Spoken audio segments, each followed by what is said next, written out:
Yeah, we got some spots here. Lots of mosquitoes.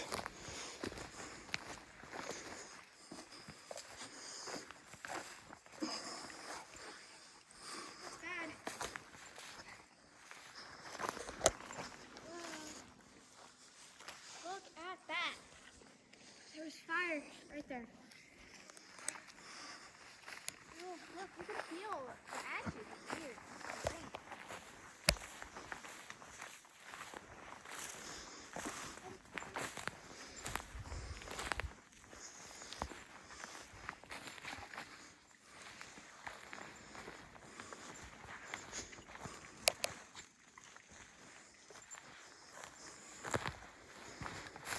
Yeah, I bet they dumped a lot of water just on this spot right here. It's 5 acres, so it cruised through here. Nope. I'm just stepping in this stuff and I'm going, feet are kind of sinking through it. You can see it, it just cruised through the floor. And the floor is what kept this burning. Right through here. Cut all of these down. You can see the line there that it took. What's up, Ian? Cleaning up. What? I left my bike on the trail. Oh yeah, that's fine. Same. So it goes, it's just cruising right through here, it looks like. Getting destroyed by mosquitoes.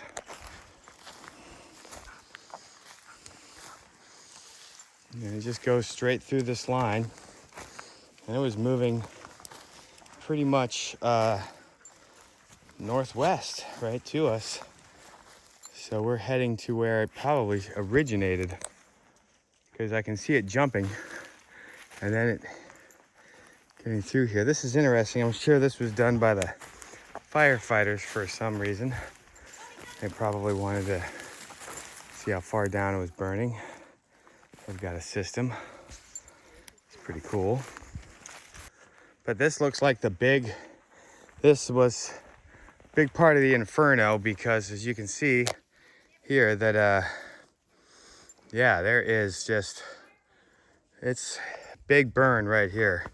It's not jumping right here. It's just settling down and getting its, probably its energy, you know, where a lot of that heat comes from. And then it started jumping. But yeah, and I saw the smoke. It was probably coming from here, because it was there was a lot of oh, this looks pretty wet right here. A lot of that smoke was going up very fast. Well, I know where my fire was coming from for the next 3 years.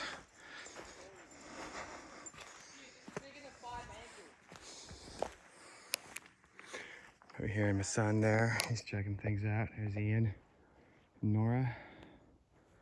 But yeah, we pull back here again. Just kind of, as you can see, they come in with their chainsaws and essentially lay waste to what they believe will keep the fire going. So, still see a lot of remnants of water, and it's been very dry. So this is where they were dropping all the water.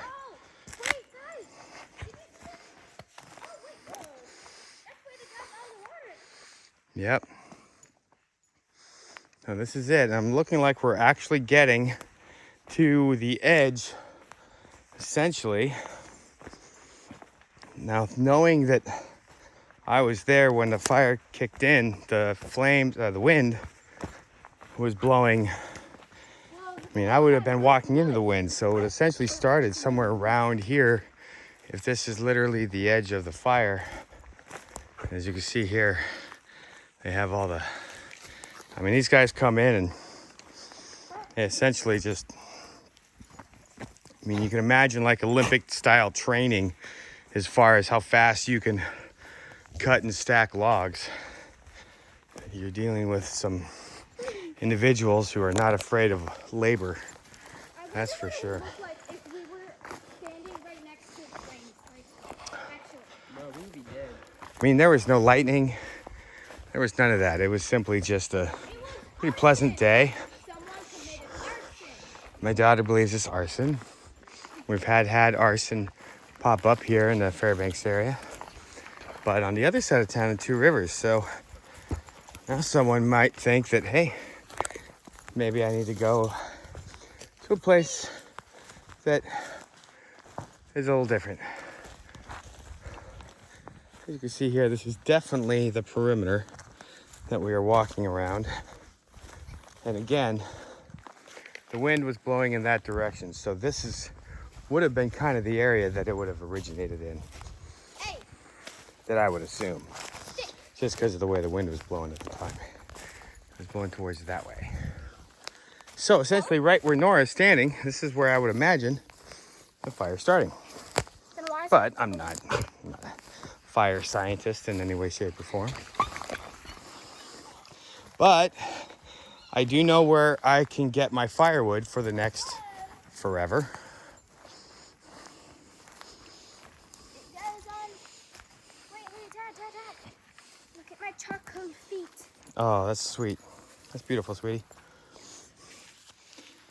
Poof. Yep. Now That my is face soot. all over my feet. My foot! Shoe fell off. Oh, it's wet there. Oh yeah, it's gonna be wet because of how much water they dropped on it. I mean, they were very concerned because this is old growth, dense forest that really hasn't been allowed to burn for many years. So this is a good spot right here. You can kind of see Oh my God. really kind of how it, Oh, my zipper fluffer. this is probably where it really got hot because those trees up there, they are cooked. Oh, my So those freaking things, zipper fluffer. that stopped right there, it settled and it decided to cook a little bit. Look, it's burnt chicken nugget forest. Burnt chicken nugget forest it is. I'm gonna call it that now. Burnt chicken nugget forest. So sorry about this, walking through this can be a little difficult. Yes, and so what I'm doing right now is practically just walking the perimeter of the whole burn site. This is on the UAF North Campus trail system. We're not really on the trail, but I can tell you that there are dozens upon dozens of hotshot firefighters here that do this for a living. If I see any deer, You might see a trail, but I will die. probably made by them here. Again, so we've got some hot spots here. Now these are obviously, you know, a little off the perimeter where some embers dropped and they were like, yeah, okay, I'll light up right here. As you can see around there, it's not the main burn site. Nora still thinks it's arson. I will say that there are some indicators that kind of point to that, considering that as far as natural phenomenons starting this fire, there really weren't. It wasn't lightning. Whoa, this tree bent. Yes. Odie's doing it. Yeah, yes, he is. Okay. So I'm gonna go this way here because I do want to walk the perimeter. That's kind of the whole idea behind it. I have the GPS turned on here. More or less, you get the kind of idea that it was How long is this video? more or less booking through the bottom here. Dad, how long is the video? Because as you can see here, it's not like those flames were jumping up, but it just loved this ground. It was like all into this ground right here. Yep. I'm gonna come over here. We're still walking. We'll catch up here later on. Maybe, probably, hopefully at the end. I'll see you in a bit.